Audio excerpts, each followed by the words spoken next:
আসসালামু আলাইকুম বন্ধুরা, আমি রায়ান হায়দার আর এসইও কোর্সের দ্বিতীয় টিউটোরিয়াল আপনাদের সবাইকে স্বাগতম। আজকে আমরা আলোচনা করব যে সার্চ ইঞ্জিন জিনিসটা কী এবং গুগল সার্চ ইঞ্জিন কীভাবে কাজ করে। মূলত গুগলকে দিয়ে বোঝালেই বাকি সবগুলো সার্চ ইঞ্জিনের কাজ আপনারা বুঝতে পারবেন, কারণ অন্যান্য সকল সার্চ ইঞ্জিনগুলো কোনো না কোনোভাবে গুগলকেই ফলো করে। তো চলুন শুরু করা যাক।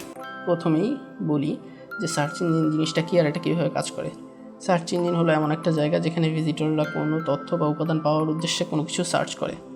উদাহরণ হিসেবে আমরা আমাদের গুগল ক্রোম ব্রাউজারকে ওপেন করে এখানে কেএফসি লিখে সার্চ দিই।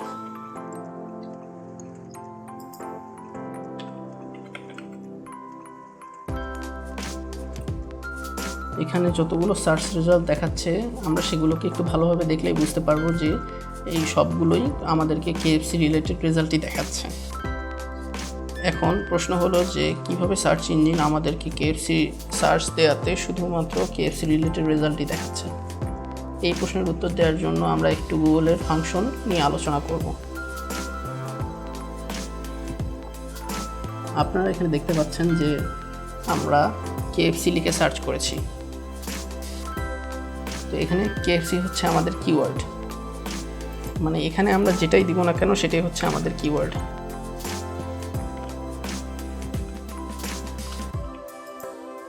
এই কিওয়ার্ড অর্থাৎ কেএফসিকে আমরা যে সার্চ দিলাম, এখন সার্চ দেওয়ার পরে যে প্রথম যে রেজাল্টটা দেখাচ্ছে সেটা হচ্ছে অ্যাড।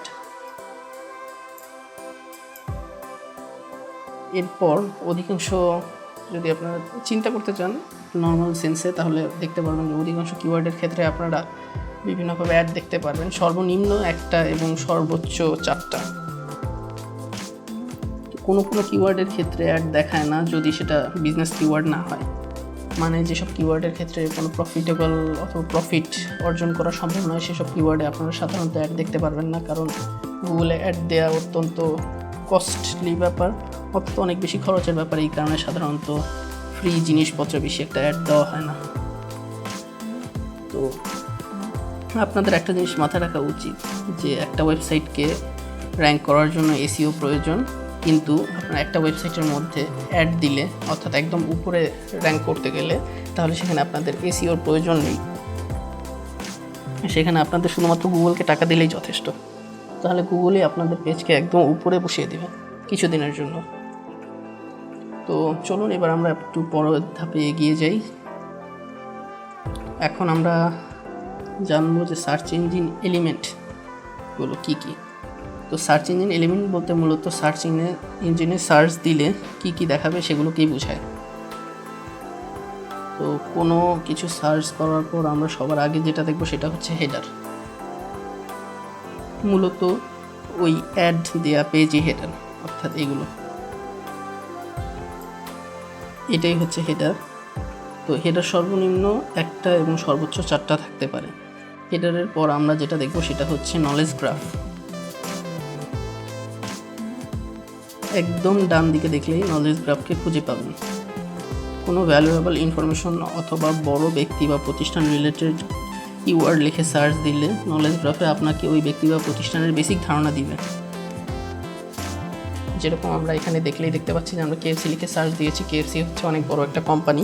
তো কেএফসি কোম্পানির রিলেটেড এখানে কেএফসির একটা বেসিক ইনফরমেশন দেওয়া আছে, কেএফসির ফাউন্ডারের নাম অ্যাড করা আছে, তো কবে এটা কেএফসি ফাউন্ড হয়েছিল সেটা দেওয়া আছে, হেডকোয়ার্টার দেওয়া আছে, আর এখানে সিইও এর নাম দেওয়া আছে, আর কেএফসির যে প্যারেন্ট অর্গানাইজেশন আছে তাদের নাম দেওয়া আছে। তো এটাই মূলত নলেজ গ্রাফ, যেটা আপনারা সবসময় ডান দিকেই পাবেন সার্চ দেওয়ার পরে। এরপর যেই এলিমেন্টটা থাকে সেটা হচ্ছে লোকাল ম্যাপ। এগুলো মূলত লোকাল বিজনেস, যেটা আপনাদের বাসার আশেপাশে কোনো ঠিকানা থাকে অর্থাৎ অফিস অথবা খাবারের এরিয়া, সেটাই মূলত এখানে দেওয়া থাকে। তো এরপর যেটা রয়েছে সেটা হচ্ছে এখানে ফিড ক্যারুসেল সেকশন। এই যে এখানে মূলত ওই সার্চ করা প্রতিষ্ঠানের, অর্থাৎ আমরা এখন যেটা দেখছি কেএফসি, তো এই কেএফসির অফিসিয়াল সোশ্যাল মিডিয়া রিলেটেড যতগুলো পেজ আছে সেগুলো আপনাকে দেখাবে। এছাড়াও এখানে দেখতে পারবেন বিভিন্ন ধরনের কোম্পানি রিলেটেড নিউজ ফিডের লিঙ্ক অথবা ওই কোম্পানির অন্যান্য সার্চ রেজাল্ট, ইউটিউব চ্যানেল এবং গুগলে তাদের আপলোড করা বিভিন্ন ধরনের ইমেজ। মূলত বেশিরভাগ সময় ওই কোম্পানির নাম লিখে ডাইরেক্টলি সার্চ দেয় ভিজিটররা। এক্ষেত্রে গুগল তাদের সার্চকে সঠিকভাবে উত্তর দিতে পারে না এবং এই ক্ষেত্রে তারা একদম নিচের দিকে রাখে রিলেটেড সার্চ অপশন, যেটার মধ্যে দিয়ে আপনারা অনেক সহজেই ডাইরেক্টলি কোনো ধরনের ইনডেপথ সার্চ করতে পারবেন। যেরকম এখন এখানে আমি সার্চ করতে পারবো কেএফসি নিয়ার মি, এটা দিলে তারা আমাকে এখানে দেখিয়ে দেবে যে আমার লোকেশনের একদম কাছে কোন কেএফসির শাখা রয়েছে। এতে করে আমি আরও ইন ডিটেলস রেজাল্ট পাবো। তো এখন অনেকেরই মনে প্রশ্ন আসবে যে গুগল এগুলো কিভাবে দেয় এবং কিভাবে আমাদেরকে দেখায়। এটা জানার জন্য আমাদের একটু টেকনিক্যালভাবে চিন্তা করতে হবে। বিষয়টাকে সহজ করার জন্য আমরা আরেকটা কিওয়ার্ড লিখে সার্চ দিব। উদাহরণ হিসেবে আমি মার্ভেল মুভিজ লিখে সার্চ দিব, কারণ আমি মার্ভেলের অনেক বড় ফ্যান।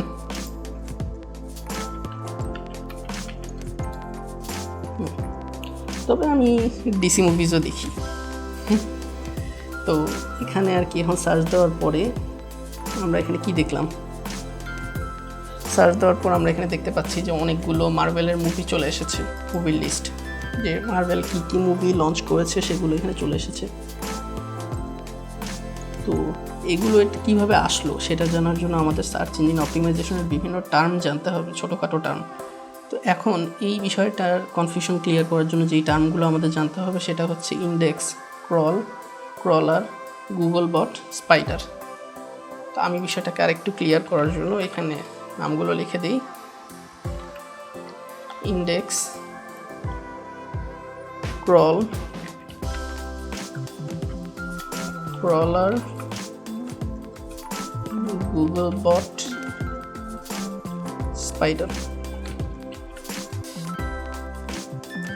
তো মূলত ইন্ডেক্স হচ্ছে আর কি ওয়েবসাইটের, অর্থাৎ আমাদের যে ওয়েবসাইটটা আছে যেটা আমরা গুগলের কাছে সাবমিট করব, সেই ওয়েবসাইটের বিভিন্ন ধরনের ছোটোখাটো আমাদের যে ফাইলগুলো থাকবে, অর্থাৎ ওয়েবসাইটের ডাটাবেস মূলত এটা বোঝায়।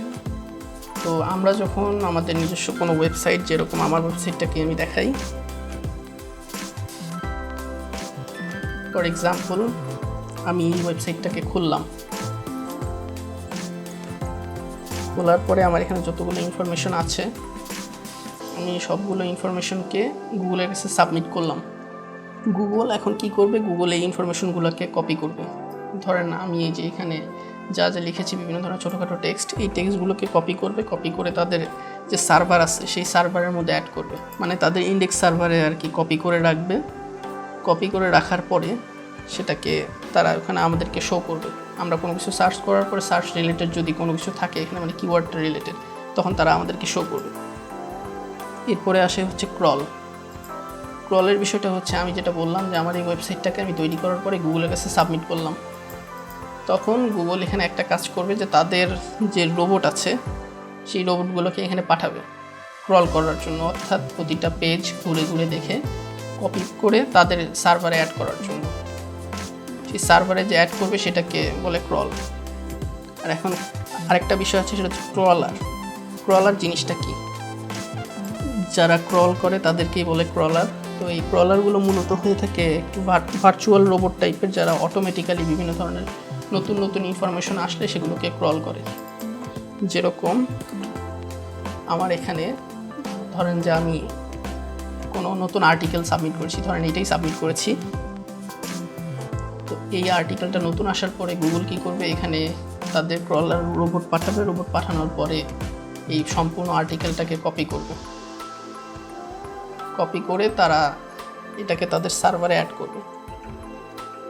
তার মানে বলতে গেলে যে হচ্ছে আমার এখানে নতুন পেজটা অ্যাড করার পরে গুগল জাস্ট এটাকে তাদের ক্রলার দিয়ে ক্রল করে তাদের সার্ভারে অ্যাড করবে। এটাই হচ্ছে বিষয়। তো এরপরে আসে আরেকটা টার্ম, সেটা হচ্ছে গুগল বট। গুগল বট জিনিসটা কি, ক্রলার যা গুগল বটও ওই সেম জিনিসই, অর্থাৎ গুগল বটও ক্রলিং করে, ক্রলারও ক্রলিং করে। ক্রলারের আরেক নাম হচ্ছে গুগল বট। এখন আরেকটা বিষয় আসে যে স্পাইডার। স্পাইডার জিনিসটা কি, স্পাইডার বলতে এটার কথা বলছিলাম। স্পাইডার অর্থ মাকড়সা। তো মাকড়সা কী করে, সবসময় জাল ব্যবহার করে বিভিন্ন ধরনের কাজকর্ম করে। তো এখানেও মূলত মাকড়সা ওই কাজই করবে স্পাইডার। এখানে স্পাইডার আমাদের নতুন নতুন কন্টেন্ট আসলে সেগুলোকে তারা চেক করে দেখবে, যেরকম এখানে আমাদের এই ওয়েবসাইটের রিলেটেড যেমন লাইফস্টাইল আছে, লাইফস্টাইল রিলেটেড ধরেন খুঁজতে খুঁজতে তারা খুঁজে পেল যে কোথায় কী জিনিসপত্র আছে। তো এই পেজটা তারা দেখছে, ধরেন লাইফস্টাইলের এই পেজটা দেখতে দেখতে তারা হঠাৎ করে এখানে আরেকটা লিঙ্ক পেয়ে গেল। লিঙ্ক পাওয়ার পরে তারা এখান দিয়ে যাবে, এটা দেখার পরে তারা এই পেজটাকেও ক্রল করবে, ক্রল করে যা যা ইনফরমেশন আছে সবগুলোকে তারা ওখানে অ্যাড করে দিবে গুগলের ডাটাবেসে। মূলত এই কাজটাই করে স্পাইডার, এক পেজ থেকে আরেক পেজে যায়, এভাবে বিভিন্ন ধরনের ডাটাবেস খুঁজে বের করলে সেগুলোকে তারা গুগলের সার্ভারে অ্যাড করে, যাতে করে গুগল পরবর্তীতে সেই ডাটাবেসগুলোকে প্রসেস করে আমাদের সার্চ করা কিওয়ার্ড রিলেটেড যে কোনো রেজাল্ট দেখাতে পারে। তো এখন আমাদের জানা দরকার যে স্পাইডার কিভাবে কাজ করে। স্পাইডার হলো গুগল অথবা অন্যান্য সার্চ ইঞ্জিনের ক্রলার। গুগলের কথা হিসাব করলে গুগলের স্পাইডার মূলত গুগল এর রেজিস্টার্ড ওয়েবসাইটে নতুন পেজ আসলে সেগুলোকে ভিজিট করে এবং সেগুলোর একটা কপি বানিয়ে ফেলে, যেটা আমি একটু আগে আপনাদেরকে বললাম যে স্পাইডার আসবে, আসার পরে এই সব জিনিসকে কপি করবে, কপি করে তাদের সার্ভারে অ্যাড করবে। তো এরপর সেই কপিগুলোকে সবশেষে তারা তাদের ডাটাবেজে ইন্ডেক্স করে ফেলবে। এবং আমরা যখন কোনো কিওয়ার্ড লিখে সার্চ দিব, যেরকম আমরা এখানে সার্চ দিলাম রায়ান হায়দার লিখে, তো সার্চ দেওয়ার সাথে সাথে তারা ডাটাবেজে চেক করবে যে এই নামের সাথে অথবা এই কিওয়ার্ডের সাথে কোন কোন ওয়েবসাইট কাজ করছে। কাজ করার পর তাদের যেগুলো সোর্স অর্থাৎ কোশ্চেনের অ্যান্সার মিলবে, তারা কিছু কোশ্চেন করবে, সেই কোশ্চেনের অ্যান্সার যেখানে যেখানে মিলবে সেখানে তারা হচ্ছে আর কি ওখানে আমাদেরকে সার্চ রেজাল্টটা একদম উপরের দিকে দেখাবে। তো এরপর এইসব ওয়েবসাইটকে ইন্ডেক্স করে উপরের অবস্থান দেওয়া অনেক কঠিন একটা ব্যাপার, কারণ আপনারা জাস্ট আমার নাম লিখে সার্চ দিলেই দেখতে পারবেন এখানে 1,45,000 রেজাল্ট এসেছে। তো প্রতিদিন এভাবে নতুন নতুন অনেক হাজার হাজার ওয়েব পেজ সাবমিট হয় গুগলের কাছে শুধুমাত্র একটা কিওয়ার্ড রিলেটেড। তো এখানে গুগল কীভাবে র্যাঙ্ক দিবে? এর উত্তর অনেক সহজ। হ্যাঁ, আসলে অনেক সহজ। গুগল মূলত প্রতিটা ওয়েবসাইটকে কিছু ভার্চুয়াল এবং অদৃশ্য কোশ্চেন করে, যা ওয়েবসাইট নিজের থেকেই উত্তর দেয়। এই প্রশ্নগুলোকে এসইও এক্সপার্টরা র্যাঙ্কিং ফ্যাক্টর বলে। বর্তমানে এইরকম প্রায় 200 এর অধিক র্যাঙ্কিং ফ্যাক্টর রয়েছে, যা একটা ওয়েবসাইটকে উপরের দিকে র্যাঙ্ক করতে সাহায্য করে। স্বাভাবিকভাবে চিন্তা করলেই তাহলে আপনারা এখানে চিন্তা করতে পারেন যে গুগল একটা ওয়েবসাইটকে র্যাঙ্ক দেওয়ার জন্য মূলত 2টা কাজ করে থাকে। প্রথম হলো ক্রলিং অ্যান্ড ইন্ডেক্সিং এবং দ্বিতীয়টা হলো প্রোভাইডিং অ্যান্সার্স। তো এই 2টা কাজ করার জন্য তারা বিভিন্ন ধরনের অন্যান্য স্টেপস ফলো করে, মূলত তারা 5টা স্টেপস ফলো করে এই 2টা প্রসেসকে কমপ্লিট করার জন্য। 5টা স্টেপস হচ্ছে crawl, cash, retrieve, rank, serve.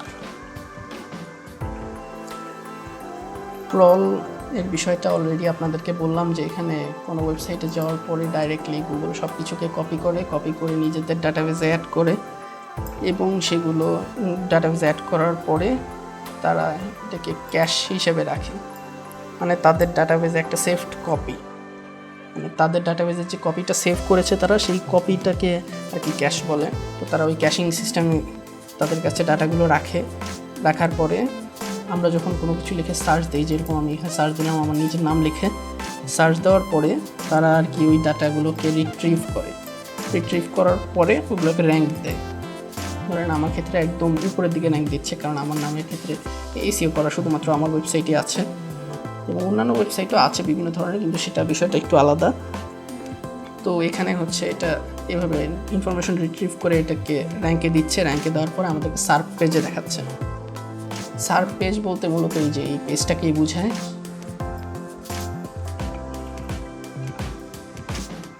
এই সার্ভ লিখে সার্চ দিলেই আপনারা অনেক বেশি ডিটেলস পেয়ে যাবেন। তো আসেন আমরা একটু ডিটেলস দেখে আসি।